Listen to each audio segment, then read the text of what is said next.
이게 소리가 납니까?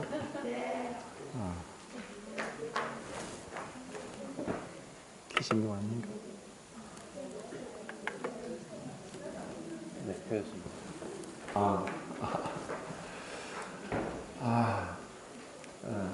감각으로 하니까 이렇게 실수가 많습니다.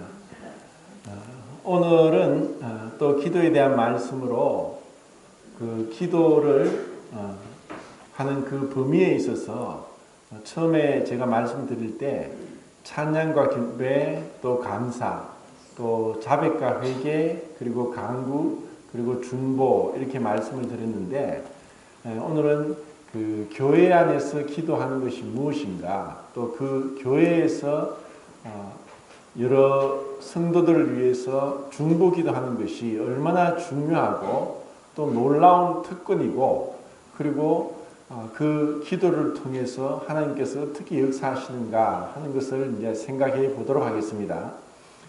요한복음 1장 51절을 우선 보겠습니다. 1장 마지막 절.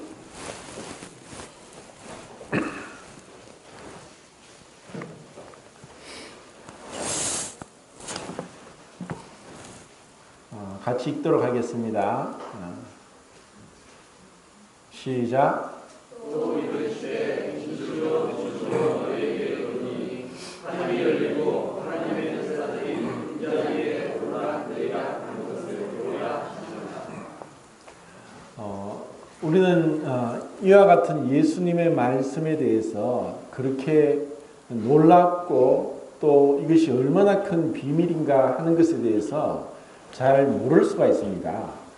사실 이제 예수님께서 이렇게 말씀하신 그 배경을 보면은 그 요한복음에서 이제 예수님은 한 사람 한 사람을 이제 불러내시고 만나 주시고 또 그들의 그 지극히 그 어려운 환경, 도저히 헤어날 수 없는 것들을 풀어주시는 해결사로서, 그리고 메시아로서의 자신의 모습을 나타내시고, 또 시종일관 그분은 하나님이신 것을 처음부터 끝까지 증거하고 있습니다. 이것이 이제 앞에 나온 마태복음, 마가복음, 누가복음과의 완전히 다른 점이죠. 그러다 보니까 요한복음에는 족보가 없습니다. 마태복음에는 유대인의 조상으로서 아브라함과 다윗의 자손 예수 그리스도의 세계라 이렇게 나오고, 그리고 누가복음에는 사람의 아들로서 그 족보가 거꾸로 아담까지 올라가서 또 그 이상 하나님까지 올라가면서 이제 하나님으로부터 모든 사람이 시작되었다는 그 족보를 말씀하고 있습니다. 하지만 이제 마가복음은 하나님의 종으로서의 그 분, 신실하게 충성되게 섬김을 받으러 온 것이 아니라 섬기려 하고 오히려 자기 목숨을 많은 사람의 대속물로 주기 위해서 오신 그 예수님을 증거하고 있기 때문에 족보 얘기가 빠져 있습니다. 그런데 요한복음에서 족보가 나오지 않는 것은 태초에 말씀이 계시니라 하면서 그 천지 창조 이전에 그 이전부터 영원전부터 계셨던, 그래서 예수님이 아버지여 창세 전에 내가 아버지와 함께 가졌던 영화로서 지금도 아버지와 함께 나를 영화롭게 하옵소서 하고 그 17장에 기도한 것처럼 그 태초에 이 천지 창조 이전에 말씀이 계시고 그 말씀이 하나님과 함께 계시고 이 말씀이 하나님이시다 하는 것을 우리에게 이제 보여주고 있기 때문에 족보에 대한 것은 기록하지 않은 거죠. 그러면서 우리는 그 3장에서 밤에 먼저 예수님을 찾아온 니고데모, 사내들인 공회원으로서 유대인의 가장 높은 지인, 종교 지도자 계층에 있으면서 아무런 학문도 없고 또 어떠한 그 권력도 없고, 그리고 시골 변방 나사렛에서 계셨던 목수의 아들인 그 예수님을 그 사내들인 공회원인 최고의 지도자 중에 한 사람, 70명 중에 한 사람인 그 니고데모가 예수님을 찾아온 것을 통해서 이제 한 명 한 명 예수님이 만나시는 것을 기록하고 있습니다. 그리고 니고데모가 먼저 예수님을 찾아왔다면은 두 번째 그 4장에서는 예수님이 그 사마리아의 그 우물가에서 여자를 만났는데, 사실 그 유대 사회에서 사마리아와 유대인의 그 구별이나 차별은 엄청나게 심각한, 뭐 과거에 미국에서 흑인들이 노예로서 그 뭐 물건 취급당하고 종으로서 노예로서 살았던 것보다 더 철저하게 그 비판받고 그리고 무시당하고 사람 취급받는 것이 아니라 개보다 더 못한 취급을 받으면서 유대 사회와 사마리아 사회가 철저하게 구별되어 있었습니다. 그런데 그런 가운데 예수님은 그 사마리아 여자를 만나시고 그 남편이 있었던 그 여자에게 예배가 무엇인가를 가르쳐 주시는 것이죠. 그리고 5장에서 베데스다 연못가에서는 베데스다 연못에서 한 번씩 천사가 내려와서 물을 동하면 그때 제일 먼저 들어가는 사람은 어떤 병이든지 낫는다 하는 그런 전설과 같은 얘기가 전해오는데, 어떻게 하든 그들에게 한 가지 소망은 병을 낫고자 하는 거예요. 그래서 그 주위에 많은 병자가 있습니다. 그 병자들은 눈먼 자, 중풍병자, 그리고 쩔뚝발이 이렇게 이제 묘사되어 있는데, 사실 그 말만 보더라도 눈먼 자가 그 언제 천사가 내려와서 물이 동하는 걸 어떻게 보겠습니까? 근데 그들에게 오로지 소망은 볼 수 있다는 그 소망 가운데 그곳에 있지만, 누구 하나 사실 제일 먼저 들어가야 되기 때문에 그 중풍병자나 쩔뚝발이가 제대로 못 걷지만, 소경보다 제대로 못 걷지만 소경한테 이제 들어가면 된다고 할 어떤 중풍병자나 쩔뚝발이가 있겠습니까? 자기가 먼저 들어가려고 하죠. 그러니까 철저하게 개인적이고 이기적인, 자기밖에 모르는 옆에 누가 어떤 고통 가운데 어떤 형편이 있는지 전혀 무관심한 가운데 그들은 오로지 연못가에서 그 물이 동하기만 기다리고 있는. 근데 그때 예수님은 38년 동안 그 연못가에서 소망 없이 그냥 기다리고 있는 그 한 병자를 예수님이 보시고 아셨고, 그에게 자리를 들고 걸어가라. 그는 중풍병인지 절뚝발인지 사실 꼼짝 못하고 38년 동안 있었습니다. 근데 예수님이 그 사람을 고쳐주시는 거죠. 그리고 8장에 현장에서 가늠하다 붙잡혀 온 여자가 돌에 맞아 죽어야 될 상황 가운데 있는데 예수님이 그 여자를 구원해 주시고 죄 용서를 해 주십니다. 그리고 9장에는 날 때부터 소경된 자를 예수님이 고칩니다. 그 자를 먼저 부르셨죠. 그리고 침을 뱉어 땅에 흙을 이겨서 눈에 바르고 실로암 못에 가라 하는 그 말씀을 듣고 가는 중에 이제 낫게 됩니다.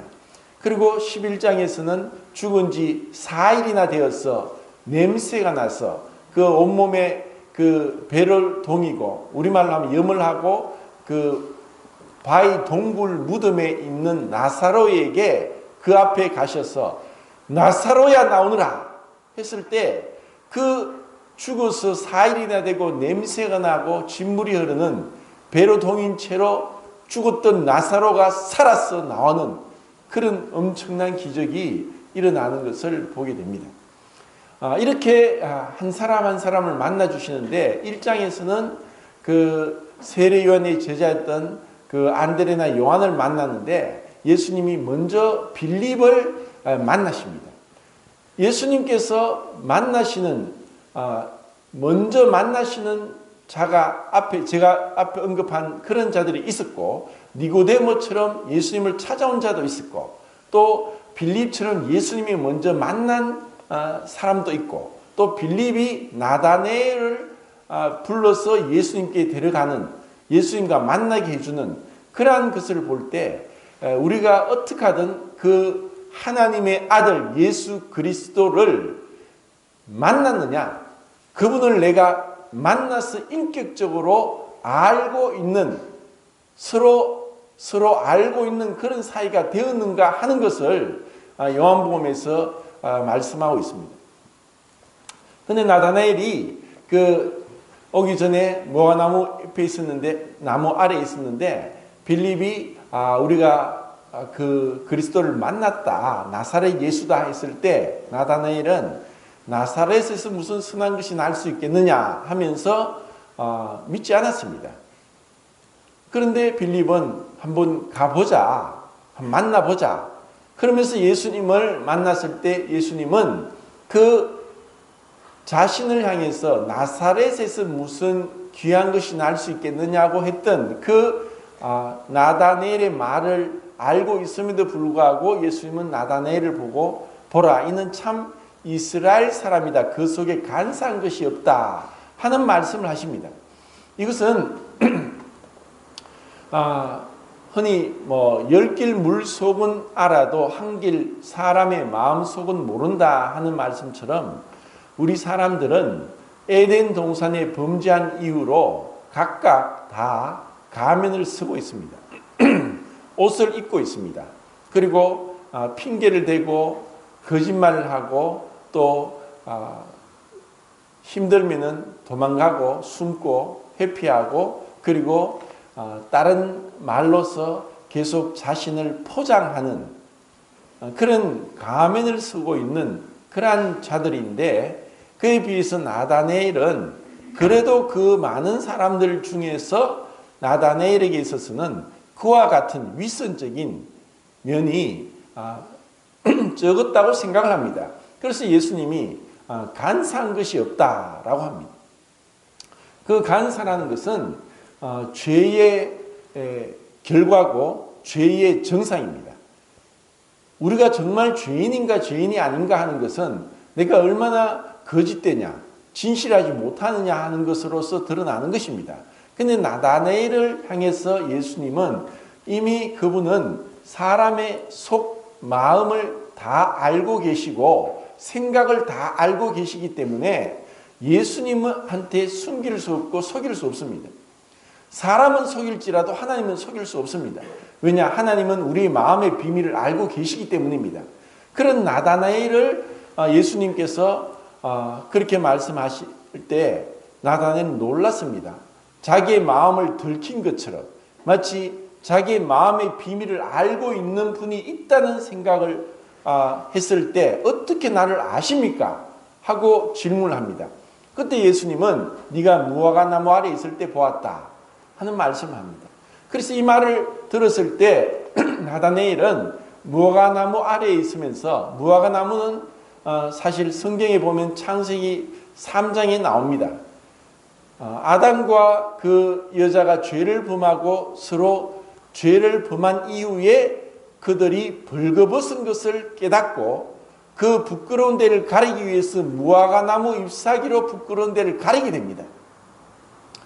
이것은 우리 인간의 그 근본 마음 중심이 어떠하든 것을 너무나 잘 보여주는 것이고, 결국 무화과나무는 우리의 죄와 연관이 되고 죄를 가리기 위한 우리 자신들의 어떤 그 필사적인 노력이라 할까, 이러한 것을 볼 수 있습니다.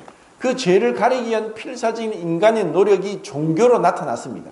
그래서 모든 종교는 도덕적이고 윤리적인 기준을 내세워서 착하게 살아라, 권선징악, 선을 권하고 악을 징벌하는 그러한 가르침으로 사이비 종교가 아닌 이상 모든 종교가 그렇게 얘기하면서 인간이 에덴 동산에서 죄를 범하고 난 이후에 무화과나무 잎사귀로 부끄러운 데를 가린 것처럼 계속 그 죄를 가리려고 합니다. 그런데 나다나엘은 무화과나무 그 아래에서 사실 자신의 그 다른 사람에 비해서는 거짓되지 않고 간사한 것이 없고 진실됨이 있음에도 불구하고 하나님 앞에서는 얼마나 거짓된가를 너무나 잘 알고 있었다는 생각을 하게 됩니다.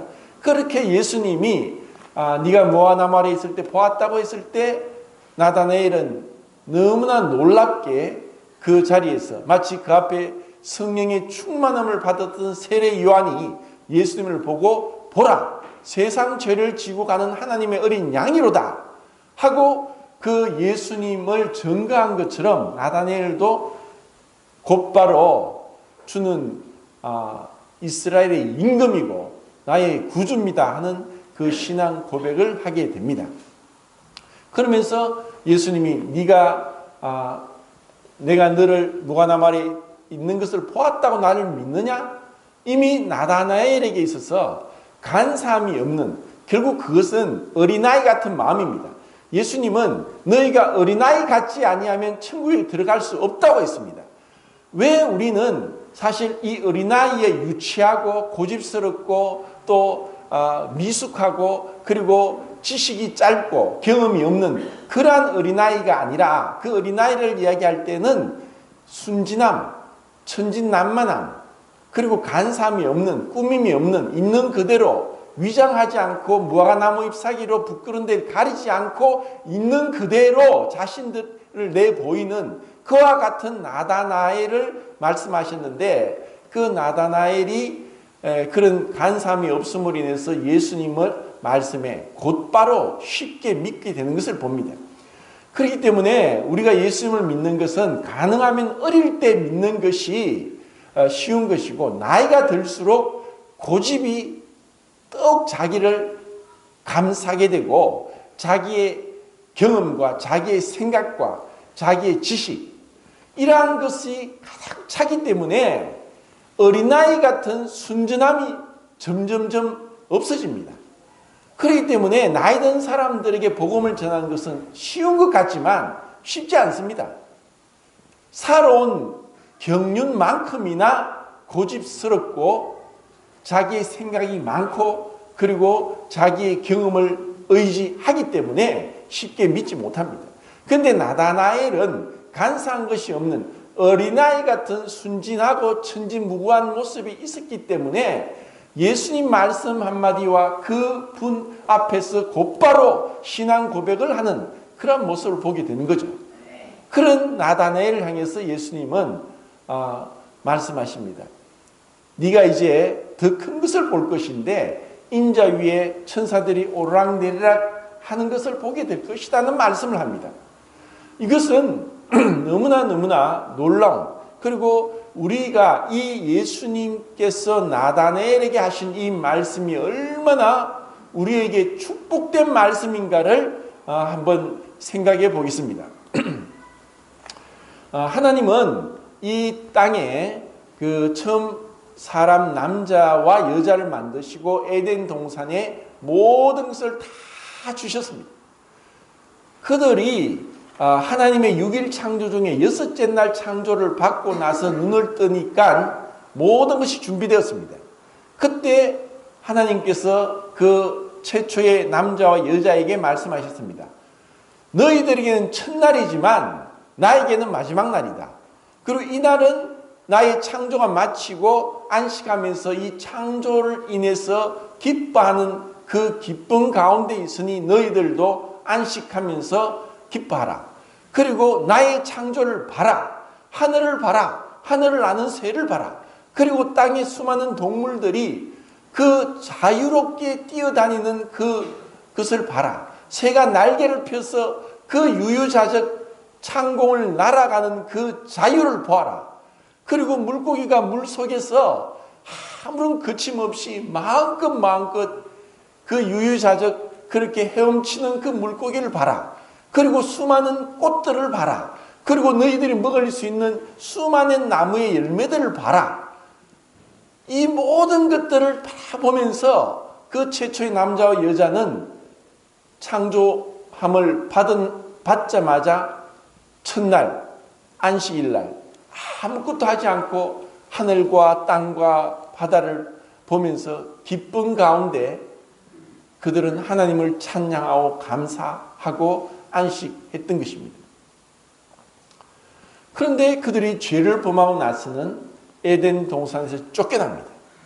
쫓겨나면서 그 생명나무 주위로 그룹이란 천사를 통해서 화영금, 불이 나는 그 금을 들고 이 범죄한 최초의 남자와 여자가 생명나무 실과를 먹지 못하도록 지키고 막았습니다. 이것은 하나님의 큰 은혜입니다. 왜냐? 그들이 죄 용서함을 받지 못하고 생명나무 실과를 먹으면 어떤 일이 벌어지느냐? 타락한 천사와 같이 더 이상 그들은 속죄받을 길이 막혀버리기 때문에 에덴 동산에서 쫓겨났습니다. 그리고 그렇게 쫓겨남으로 인해서 이제 더 이상 하나님과의 교제가 끊어졌습니다. 너희가 선악을 알게 하는 나무의 가시를 먹으면 죽는다고 했는데 그들은 죽지 않았고 아담은 930세까지 살고 많은 자식들을 낳았습니다. 아담이 이렇게 하나님과의 교제가 끊어짐으로 인해서 그에게 있어서는 에덴 동산에 대한 그리움이 누구보다 가장 컸고, 사실 천국에 대한 소망을 아담만큼 많이 가진 자가 없었다고 생각을 합니다. 왜냐? 그것을 경험했으니까. 아담이 에덴 동산을 쫓겨나서는 이 땅이 가시 덩굴과 그 땅이 딱딱해지면서 땅을 개간해야 되고 땀이 흘러야 되고 그렇게 해야만 먹고 살게 되는 그러한 하나님의 심판을 받게 됐습니다. 에덴 동산에서는 모든 것이 그냥 그저 값없이 돈 없이 그것을 먹을 수 있었고 취할 수 있었고 누릴 수 있었습니다. 그런데 죄를 범한 이후에는 그들이 노력하지 않으면 안 되도록. 그래서 지금도 우리는 이 생계 유지를 위해서는 각자 정도의 차이는 있지만 죽을 고생을 하면서 이 먹고 사는 것에 매달리는 그런 삶이 우리의 삶입니다.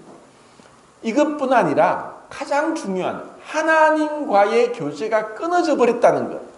이것보다 더 가슴 아픈 일은 없습니다. 그런데 이제 예수님이 나다나엘에게 인자 위에 천사가 오르락내리락 하면서 하늘과 땅을 연결하면서 그 끊어졌던 그 하나님과의 교제가 이제 예수 그리스도로 말미암아 다시 회복될 것에 대해서 말씀하고 있습니다.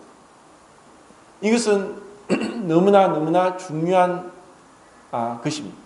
그래서 제가 오늘 그 교회의 기도에 대해서 말씀하면서 이 복음에 대해서 다시 한번 정리를 하고 이 복음이 얼마나 포괄적이고 우리의 삶과 긴밀하게 연관이 되는가를 이제 말씀을 드리겠습니다. 제가 간략하게 이 창세기부터 이제 말씀을 드렸는데 지금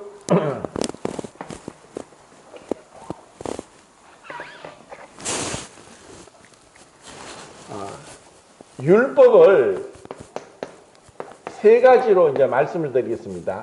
1용도가 있고 2용도가 있고 이제 3용도가 있는데 율법의 첫 번째 목적은 죄의 자각입니다.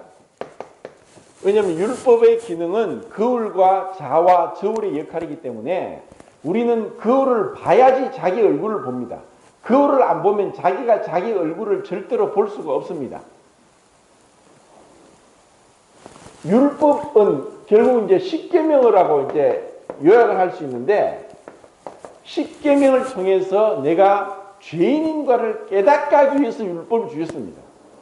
근데 이것을 유대인들이 율법을 지켜서 의로워지려고 했기 때문에 그들은 하나님의 의에 복종하지 않고 자기 의를 힘써 세우려고 하나님의 의를 복종하지 아니함으로 지금까지 그들은 구원받지 못하고 있는 것입니다. 근데 이제 율법은 첫 번째가 죄를 깨닫도록 하기 위해서 율법을 주셨는데 두 번째 용도는 이 율법으로서 칭이 한자인데 어렵다함을 얻지 못한다는 것을 깨닫는 것이 이 율법의 두 번째 용도입니다. 그러니까 죄를 깨달았으면 이 죄를 씻고 의로워져야 되는데 이 율법으로서는 불가능한 것을 깨닫고 결국 의로워지지 못하니까 그리스도를 믿도록 그리스도께 인도하는 것이 율법의 이제 두 번째 용도입니다. 근데 우리는 이까지는 다 알고 있습니다. 내가 이 율법을 지켜서 의로워져야 되는데 어떤 육체도 아담 이후로 모든 사람은 어떤 육체도 율법으로 의롭다함을 얻지 못할 것이 분명하다고 성경에 계속 증거하고 있습니다. 그러면 우리가 이 두 번째 용도인 의롭다함을 얻기 위해서 율법으로서 불가능한 걸 알고 그리스도를 믿는 것, 믿음이 이제 필요하다는 것을 알게 되는데, 그럼 믿고 나서는 이 의로워졌으면 그 다음에는 성화가 의로워진 우리의 신분이 상태로서 의로운 자로서 이 의로움은 우리에게 옷 입혀지고 주어졌다면 이 성화, 의로움, 거룩함은 우리 안에 이 성화가 이루어지는, 내가 정말 신분적으로만 의롭고 거룩한 자가 아니라 내 삶에서 성화되어 봐야 된다는 것을 깨닫도록 하기 위해서 율법이 주어졌습니다. 왜냐? 이 율법의 요구는 사랑이기 때문입니다. 결국 우리가 구원받은 것은 이 사랑 때문에, 사랑하기 위해서 우리를 구원하셨는데, 이 에덴 동산에 범죄한 이후로 그 남자를 아담을 깊이 잠들게 하고 그 갈비뼈로 여자를 만들었기 때문에 남자와 여자는 사실 한 몸입니다. 한 몸이죠. 하나에서 났으니까.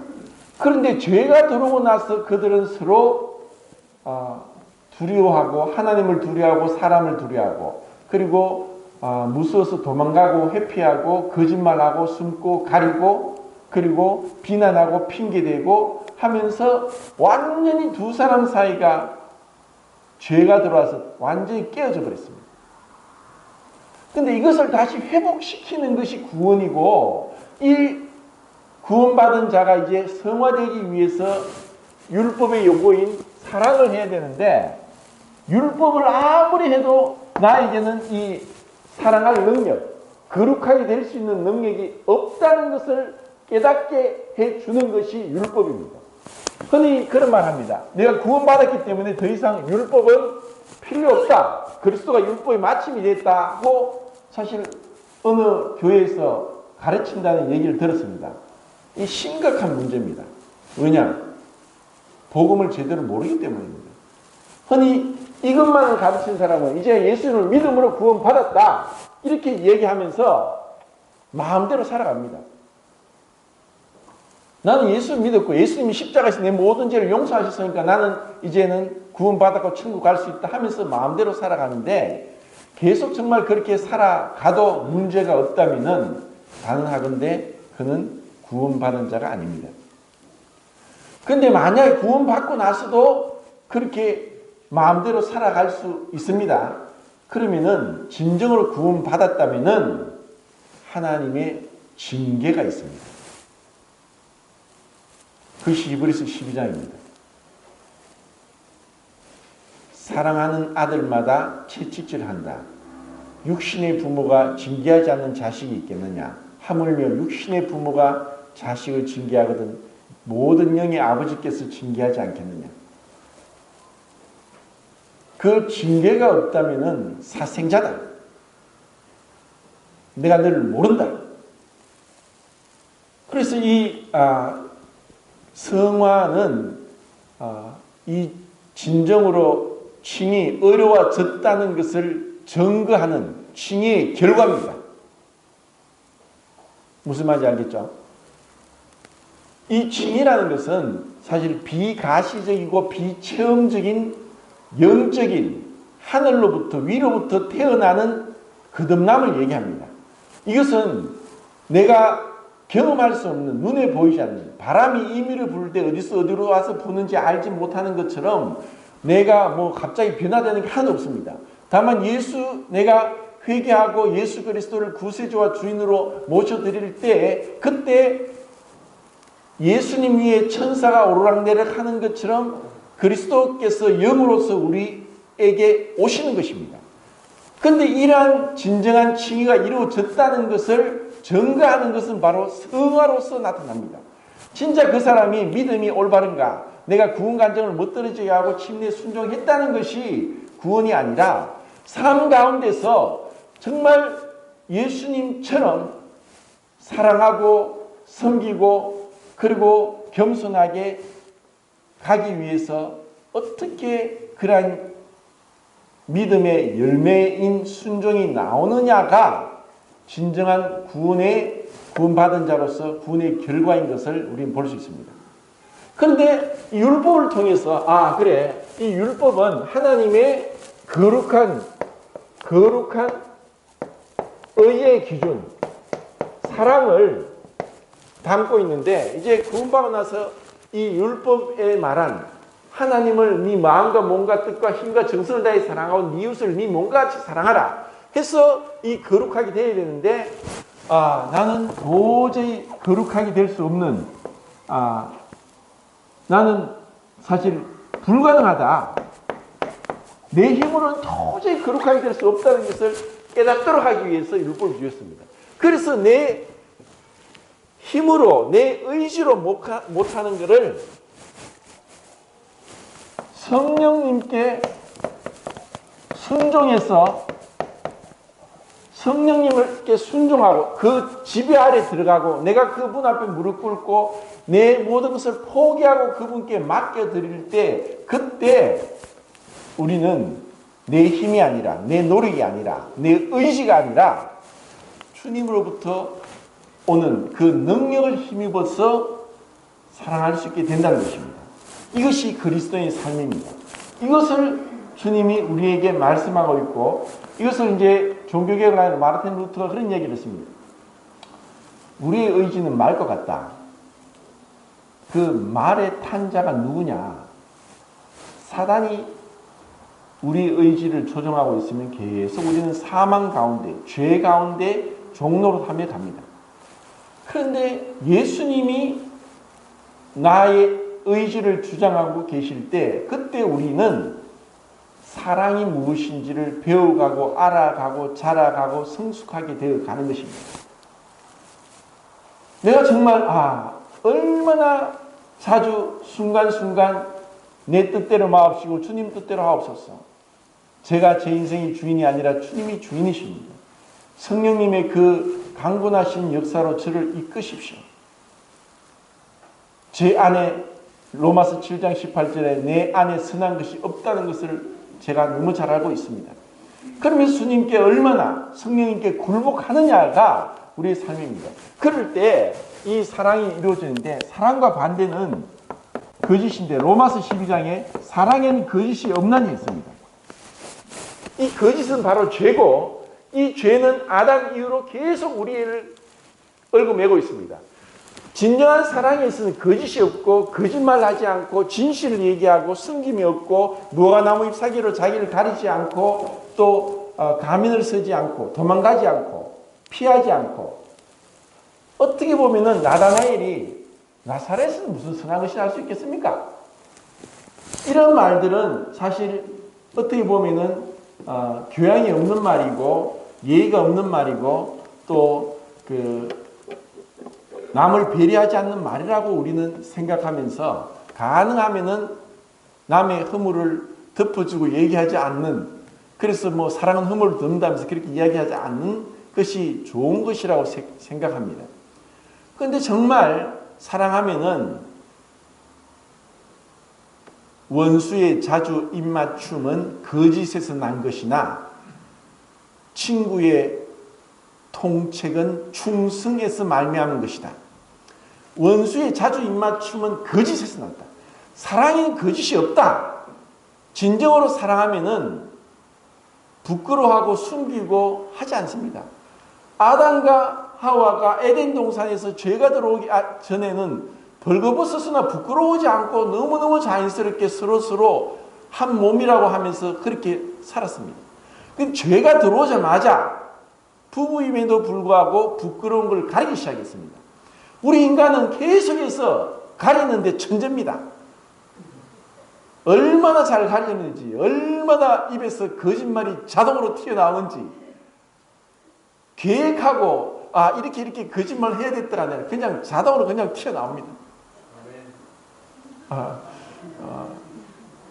근데 나다나엘처럼 내 마음에 있는 걸 솔직하게, 아니 나사렛에서 무슨 상황이 날 수 있습니까? 어떤 의미에서는 좀 진실되게 꾸밈 없이 있는 대로 해줄 말도 필요합니다. 보니까 내가 이런 거 보니까 이런 게 좀 안 좋습니다.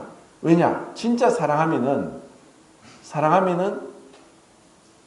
좋은 말만 하는 것이 아니라 듣기 싫은 말도 해주는 것이 가까이 있는 사람의 모습입니다.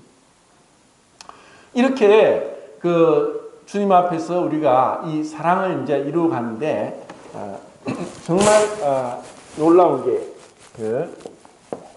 최초의 에덴 동산에서는 부부가 있었는데 죄가 들어와서 갈라졌다면은 이제 이 부부가 확장이 돼서 교회가 되고 성도가 되는 것이 하나님의 구원의 궁극적인 목적입니다. 성경에서 한 몸을 얘기한 것은 두 가지밖에 없습니다. 뭐죠? 부부와 교회. 부부는 한 몸입니다. 그리고 제가 어제 이제 처음으로 이제 2개월 정도 이제 청년들을 상대로 결혼에 대한 특강을 이제 토요일마다 2개월 이제 계획을 하고 했는데, 기도 좀 부탁을 드립니다.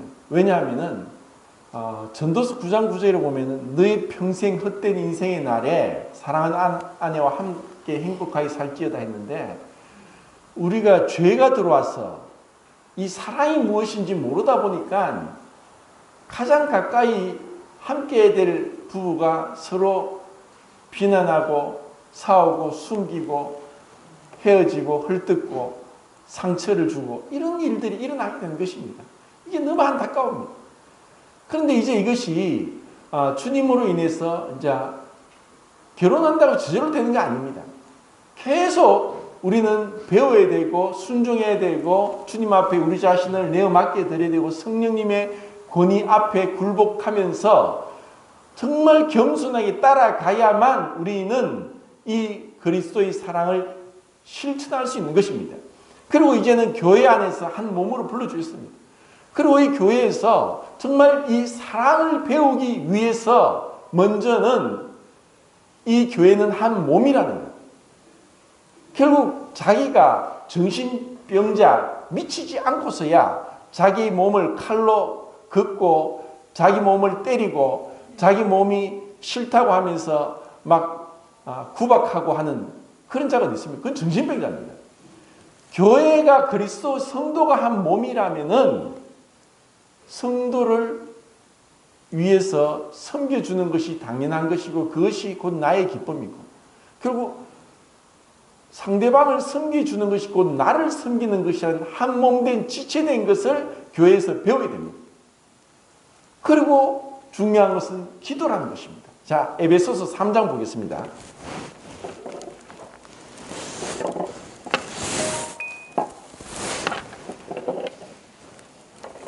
3장 8절부터 12절까지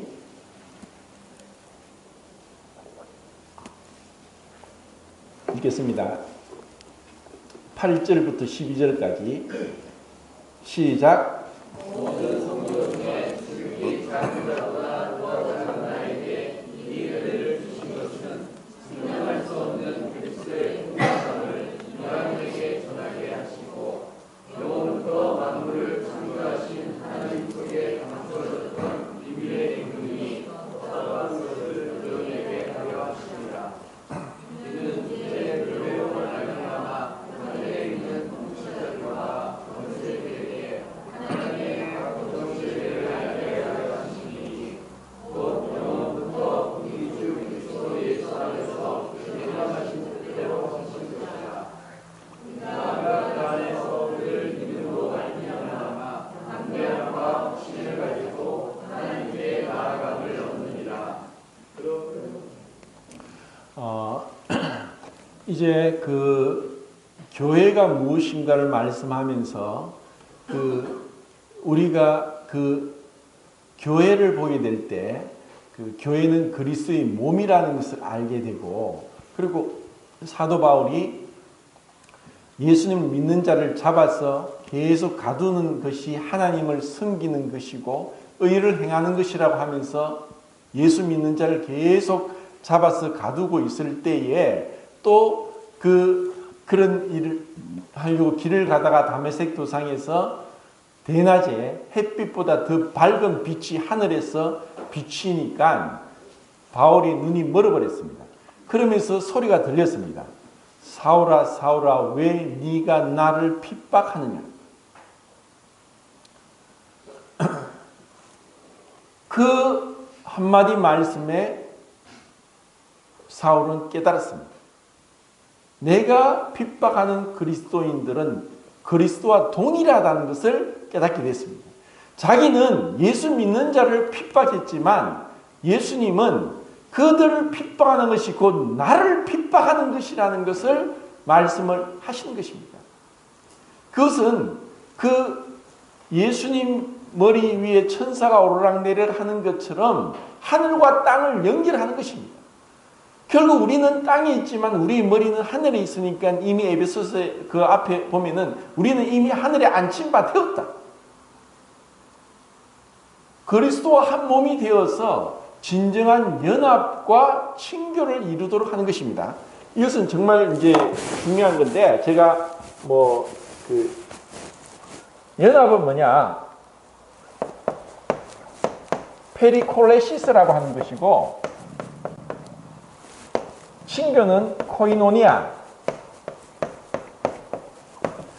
이 헬라어인데, 예수님이 이제 요한복음 뒤에서 그렇게 말씀합니다. 아버지 안에 내가 있고 내 안에 아버지께서 계신다. 이게 무슨 이해하지 못할 무슨 말이냐. 전에 드라마에 그런 것이 있습니다. 사랑하는 남자가 여자에게 가슴에 손을 탁 대면서 내 안에 너 있어 이렇게 이야기하죠. 사랑하면 그렇게 됩니다. 앉으나 서나 당신 생각, 무심코 동그라미 그렸는데 당신의 얼굴 그렸네 하면서 그 상호 내주, 그것이 페리콜레시스인데, 이것이 삼위일체 하나님이 영원 전부터 서로 긴밀하게 연합되어 있는, 그러면서 코이노니아, 섬김. 사랑하면은 섬기는데, 이제 바울도 자기가 사랑이 들어오니까 내가 모든 성도 중에 지극히 작은 자보다 더 작은 자라는 그런 진정한 그리스도로 인한 겸손을 가지게 됩니다. 사랑하면은 내가 자랑해야 되고 인정받아야 되고 또 내세워야 되는 것이 없어집니다. 그냥 내가 저 사람을 섬겨주면서 내 배가 부른 것보다 저 사람 배 부른 게 더 좋고, 내가 기뻐하는 것보다 저 사람이 기뻐하는 게 더 좋으니까 기쁨으로 즐거움으로 섬기는 것입니다. 그것이 진정한 겸손이고 사랑이죠. 이런 코이노니아가 이제 교회 안에서 이루어지도록 하기 위해서는 하나님이 교회에서 하나님의 각종 지혜를 보여주셨고, 이 교회를 통해서 하나님이 이루어져야 했던 이 완전히 서로 다른 남자와 여자가 한 몸이 되듯이, 그리고 서로 완전히 다른 여러 성도들이 하나가 되어서 진정으로 서로 사랑하는, 정말 거짓이 없이, 그리고 섬겨주기를 더 먼저 해주고 그것이 기쁨으로 일어나도록 하는 것, 이것을 위해서 우리를 구원하셨다는 것입니다. 그렇기 때문에 복음의 진수, 복음의 대헌장이라고 하는 로마서에서는 이 복음을 계속 설명하고, 로마서 12장부터 나오는 것이 그러므로 형제들아 내가 하나님의 모든 자비하심으로 너희를 권하노니 너희 몸을 하나님이 기뻐하시는 거룩한 산 제물로 드리라. 이는 너희가 드릴 영적 예배니라. 너희는 이 세대를 본받지 말고 오직 마음을 새롭게 함으로 변화를 받아 하나님의 선하시고 기뻐하시고 온전하신 뜻이 무엇인지 분별하도록 하라. 주님이 우리에게 우리가 많은 사람이 한 몸이 되고 서로 지체가 되었다는 것, 그리고 서로 섬겨주기 위해서 우리를 구원하시다는 것. 그러니까 이 교회는 천국에서의 여행 연습이 되는 곳이 교회입니다. 천국에는 이보다 더 많은 시대를 초월하고 인종과 민족과 언어를 초월한 수많은 그리스도를 믿고 구원받은 자들과 한 몸이 되어서 더 다양한 속에서 깊은 친밀한 교제와 사랑을, 섬김을 나누는 곳이 천국입니다. 얼마나 기쁘겠습니까? 그래서 진정한 기쁨은 나눌수록 커집니다. 그리고 슬픔은 나눌수록 줄어듭니다.